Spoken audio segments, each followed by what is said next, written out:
Chapter 36. Dream of Vengeance. That evening Milady gave orders that when Monsieur d'Artagnan came as usual, he should be immediately admitted, but he did not come.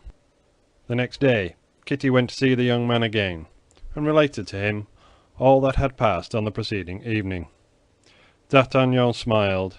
This jealous anger of Milady was his revenge. That evening Milady was still more impatient than on the preceding evening. She renewed the order relative to the Gascon, but as before, she expected him in vain. The next morning, when Kitty presented herself at D'Artagnan's, she was no longer joyous and alert as on the 2 preceding days, but on the contrary, sad as death. D'Artagnan asked the poor girl what was the matter with her, but she, as her only reply, drew a letter from her pocket and gave it to him. The letter was in Milady's handwriting, only this time it was addressed to Monsieur d'Artagnan, and not to Monsieur de Wardes. He opened it and read as follows: Dear Monsieur d'Artagnan, it is wrong thus to neglect your friends, particularly at the moment you are about to leave them for so long a time. My brother-in-law and myself expected you yesterday, and the evening before, but in vain. Will it be the same this evening? Your very grateful, Milady Clarick. That's all very simple, said D'Artagnan. I expected this letter. My credit rises by the fall of that of the Comte de Wardes. And will you go? Asked Kitty. Listen to me, my dear girl, said the Gascon, who sought for an excuse in his own eyes for breaking the promise he had made Athos. You must understand it would be impolitic not to accept such a positive invitation. Milady, not seeing me come again, would not be able to understand what could cause the interruption of my visits, and might suspect something. Who could say how far the vengeance of such a woman would go? Oh, my God, said Kitty.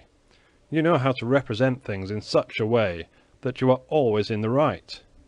You are going now to pay your court to her again, and if this time you succeed in pleasing her in your own name and with your own face, it will be much worse than before. Instinct made poor Kitty guess a part of what was to happen. D'Artagnan reassured her as well as he could, and promised to remain insensible to the seductions of Milady. He desired Kitty to tell her mistress that he could not be more grateful for her kindnesses than he was, and that he would be obedient to her orders.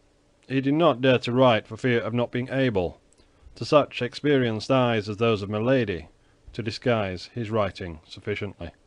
As 9 o'clock sounded, D'Artagnan was at the Place Royale.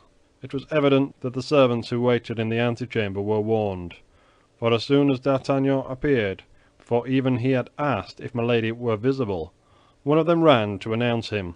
"Show him in," said Milady in a quick tone, but so piercing that D'Artagnan heard her in the antechamber. He was introduced. "I am at home to nobody," said Milady. "Observe, to nobody." The servant went out. D'Artagnan cast an inquiring glance at Milady. She was pale and looked fatigued, either from tears or want of sleep. The number of lights had been intentionally diminished, but the young woman could not conceal the traces of the fever which had devoured her for 2 days. D'Artagnan approached her with his usual gallantry. She then made an extraordinary effort to receive him, but never did a more distressed countenance give the lie to a more amiable smile. To the questions which D'Artagnan put concerning her health, she replied, "Bad, very bad." Then replied he, "My visit is ill-timed. You no doubt stand in need of repose, and I will withdraw." "No, no," said Milady. "On the contrary, stay, Monsieur d'Artagnan. Your agreeable company will divert me." "Oh, oh," thought D'Artagnan, "she has never been so kind before.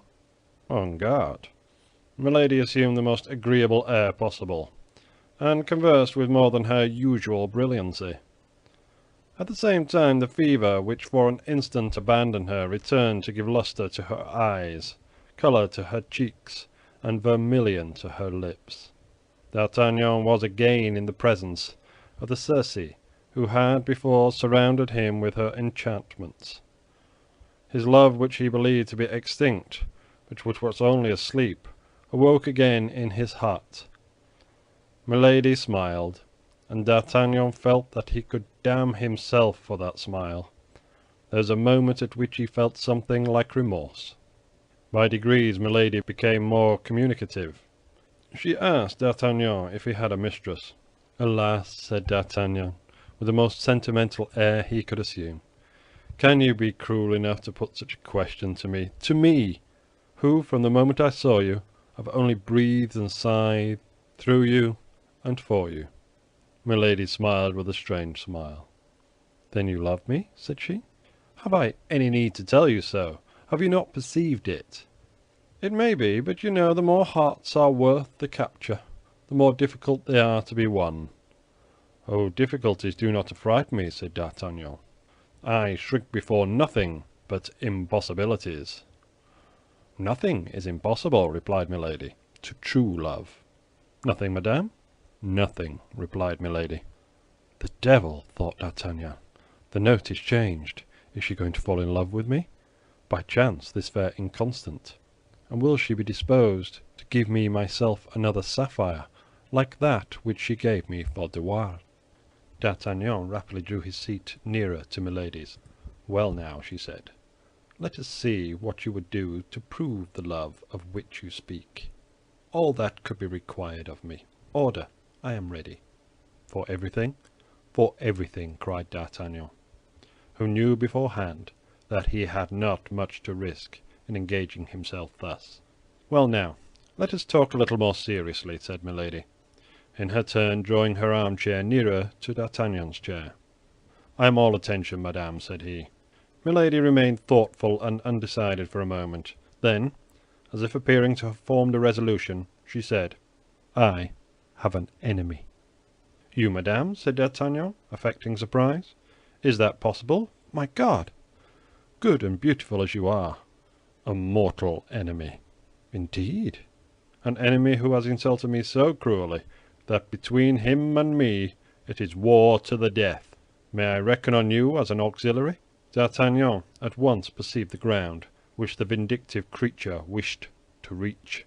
"You may, madame," said he, with emphasis. "My arm and my life belong to you, like my love." "Then," said Milady, "since you are as generous as you are loving—" She stopped. "Well?" demanded D'Artagnan. "Well," replied Milady, after a moment of silence, "from the present time, cease to talk of impossibilities." "Do not overwhelm me with happiness," cried D'Artagnan, throwing himself on his knees, and covering with kisses the hands abandoned to him. "Avenge me of that infamous De Wardes," said Milady, between her teeth, "and I shall soon know how to get rid of you, you double idiot, you animated sword-blade." "Fall voluntarily into my arms, hypocritical and dangerous woman," said D'Artagnan, likewise to himself. "After having abused me with such effrontery, and afterward, I will laugh at you, with him whom you wish me to kill." D'Artagnan lifted up his head. "I am ready," said he. "You have understood me, then, dear Monsieur d'Artagnan?" said Milady. "I could interpret one of your looks." "Then you would employ for me your arm, which has already acquired so much renown?" "Instantly." "But on my part," said Milady, "how should I repay such a service? I know these lovers. They are men who do nothing for nothing." "You know the only reply that I desire," said D'Artagnan, "the only one worthy of you and of me." And he drew nearer to her. She scarcely resisted. "Interested man!" cried she, smiling. "Ah!" cried D'Artagnan, really carried away by the passion this woman had the power to kindle in his heart. "Ah, that is because my happiness appears so impossible to me, and I have such fear that it should fly away from me like a dream, that I pant to make a reality of it." "Well, merit this pretended happiness, then. I am at your orders," said D'Artagnan. "Quite certain?" said Milady, with a last doubt. "Only name to me the base man that has brought tears into your beautiful eyes." "Who told you that I have been weeping?" said she. "It appeared to me—" "Such women as I never weep," said Milady. "So much the better. Come, tell me his name. Remember that his name is all my secret." "Yet I must know his name." "Yes, you must. See what confidence I have in you." "You overwhelm me with joy. What is his name? You know him?" "Indeed, yes." "'Tis surely not one of my friends," replied D'Artagnan, affecting hesitation in order to make her believe him ignorant. "If it were one of your friends you would hesitate, then?" cried Milady. And a threatening glance darted from her eyes.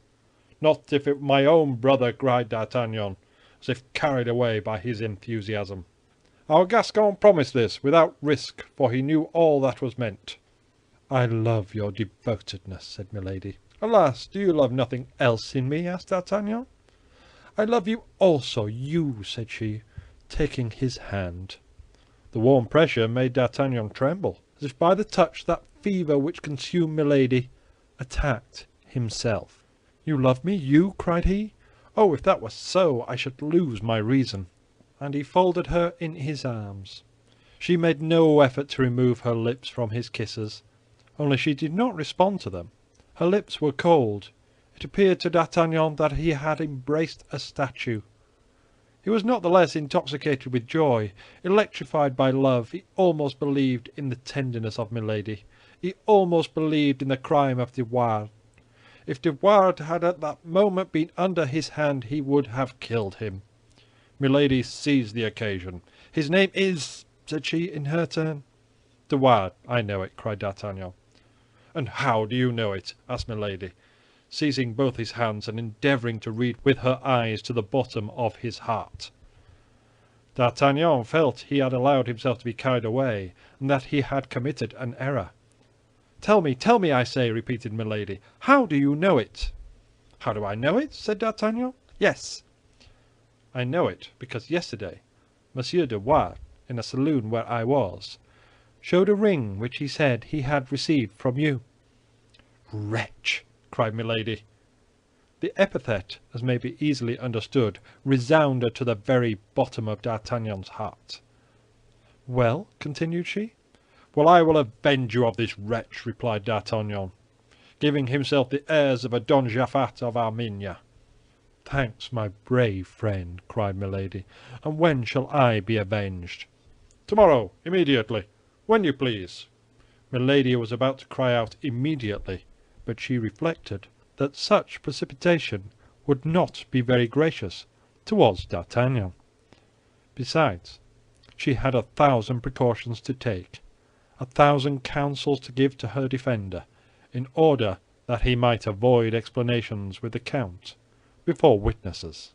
All this was answered by an expression of D'Artagnan's.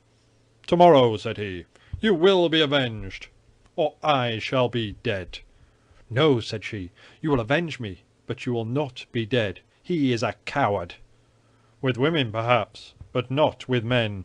I know something of him." "But it seems you had not much reason to complain of your fortune in your contest with him." "Fortune is a courtesan, favorable yesterday. She may turn her back tomorrow." "Which means that you now hesitate?" "No, I do not hesitate. God forbid! But would it be just to allow me to go to a possible death without having given me at least something more than hope?" Milady answered by a glance which said, "Is that all? Speak then," and then accompanying the glance with explanatory words. "That is but too just," said she tenderly. "Oh, you are an angel!" exclaimed the young man. "Then all is agreed," said she. "Except that which I ask of you, dear love." "But when I assure you that you may rely on my tenderness—" "I cannot wait till tomorrow. Silence! I hear my brother. It will be useless for him to find you here." She rang the bell, and Kitty appeared. "Go out this way," said she, opening a small private door, "and come back at 11 o'clock. We will then terminate this conversation. Kitty will conduct you to my chamber." The poor girl almost fainted at hearing these words. "Well, mademoiselle, what are you thinking about, standing there like a statue? Do as I bid you. Show the chevalier out, and this evening at 11 o'clock. You have heard what I said." "It appears that these appointments are all made for 11 o'clock," thought D'Artagnan. "That's a settled custom." Milady held out her hand to him, which he kissed tenderly.